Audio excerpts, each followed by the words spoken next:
Welcome, everybody, to the Daily Recovery Snack, sponsored by Recovery Concepts. I'm Chris. Appreciate y'all joining along on this Saturday, May 30th. And just like that, man, May's about over, man. Hope this finds everybody well. I'm all excited. I got grandbaby time going on right now. Daughter and daughter and granddaughter are in, and we're here to celebrate other daughter's baby shower for a grandson coming along here in a couple of months, Lord willing. So super duper excited about that. Just trying to help out and stay out of the way, if you know what I mean. I don't know about y'all, but sometimes I get in the way, man. Trying to be a help and end up being a pain. So we're going to work on that, try not to be that today.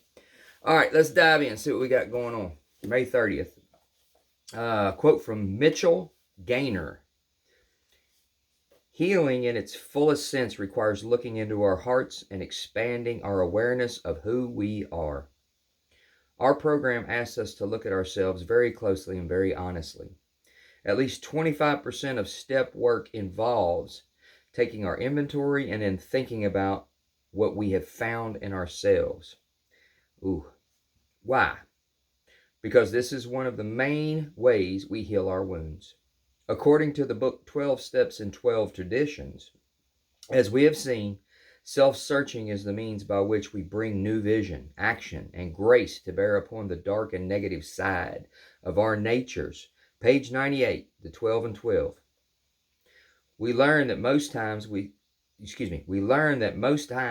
something is wrong, we are part of the problem. When there are problems, we think about what our part is and what we can do to correct the situation in a loving way. We ask, what spiritual principles do I need to put into action to rebalance my life? If we are willing to do this over and over, we come to know ourselves and love ourselves. This is because we will come to find out just how much of the divine lives in us. Prayer for the day. Higher power, help me look deep into my heart and soul. I know that as I do this, I will heal. Open my heart so I can receive the gifts you want to give me. Today's action. Dive into action. Today I will write down any problem I'm struggling with. I will ask myself, what is my part? How am I part of this problem? As usual, relatable to me, the whole part about, the 12 and 12, 25% it says is step work. I don't know how they come up with these numbers, but I'd say it was more. But, I don't write books, so they probably know. At least 25% of step work involves taking our inventory and then thinking about what we have found in ourselves. That was painful. For me, that was painful. Steps 4, 5, 8, and 9 changed my way to live. Most specifically, 5. When the secrets come out, the serenity started to set in. It's hard to take, and I don't know, it's physicists or somebody out there has talked about it, but I don't believe you can take this cup of coffee out of the way without air coming into that space. I don't believe I can remove this pillow from this position without air taking its spot that it used to be in. Maybe a better analogy would be like a soccer ball in water. If I push, the water's there. If I push the soccer ball down in the water can no longer be where the soccer ball is. My point is that when I took out all those secrets, man, when they did not have space, when they did not live with me, when they did not rent time in my brain and my body any longer, there was void. There was a space there. There was the opportunity for something to come in. And 12-step recovery showed me, 12-step recovery helped me, but sponsorship and other people in the program showed me that over time, things would flow into there.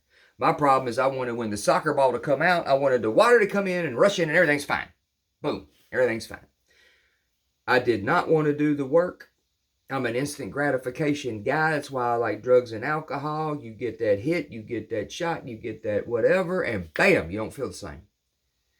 Recovery for me didn't work that way. Similarly, neither did addiction, Where I stopped drinking and drugging was not where I started drinking and drugging. It took time to get to that point. The recovery that I live in now, the recovery program that I work, the way that my life is now, is vastly dissimilar from where it started. And that's because it took time. Time takes time. I didn't want that. I wanted this, and I want it now. But I can greatly relate about the 12 steps and traditions, the step work specifically, creating great change and being uncomfortable. I love these books, man, because it helps remind me of some things that I may not have talked about or heard in meetings in a while, man. You know, I am typically part of the problem. That is true. People ask me at work, man, how you doing today? I tell them better than I should be. And they look at me and they're like, you know, that doesn't sound right. I was like, you don't know me. I've been with me for 57 years. You don't know me. You know me a little bit here, whatever, man. I promise you, I am better than I should be. I don't beat myself up about that stuff because I've corrected the things best I can, man. But that's the cold, hard truth, man. And everybody says, man, how's your day going? You know, I'm like, wonderful, wonderful. All I got to do is keep me out of the way. I tell them straight up, man. My days are usually good when I keep me out of the way. When I get in behind my higher power and roll through the day, get in contact early, do my things early, and get going and go out the front door looking for things that I believe to be answers from my meditation, from my prayers. Show me what you would have me do. Who would you have me be? Where would you have me go? You know, obviously when you go to work, you're going to work or whatever. But there's always little things along the way, man, that I can either view, see, accept this as something that's an answer for me and try to go make it better, man. Or I cannot, you know. I'm not 100% every day, man. I'm old and I'm you know, my health ain't as good as it used to be and all that, man. I can't show up 100% every day. But I can show up a lot still and make a difference. And I believe that's what I'm supposed to be doing. So, rambling. Appreciate y'all joining me, especially if y'all are new. Recovery Concepts LLC is a business. The website is in the body of my Facebook page. Sober companion, speaker, group facilitator, group curriculum creation. I do a bunch of different things. Got any questions or thoughts about that, just shoot me a little email or something or another. And I appreciate y'all's time, and hopefully y'all come on back tomorrow. Tell a friend about this, share if you're moved to do so. But I'm glad you're here. Please come on back and we'll make a Sunday out of it, Lord willing. Y'all have a great day, man. Stay safe out there. See you soon. Bye-bye.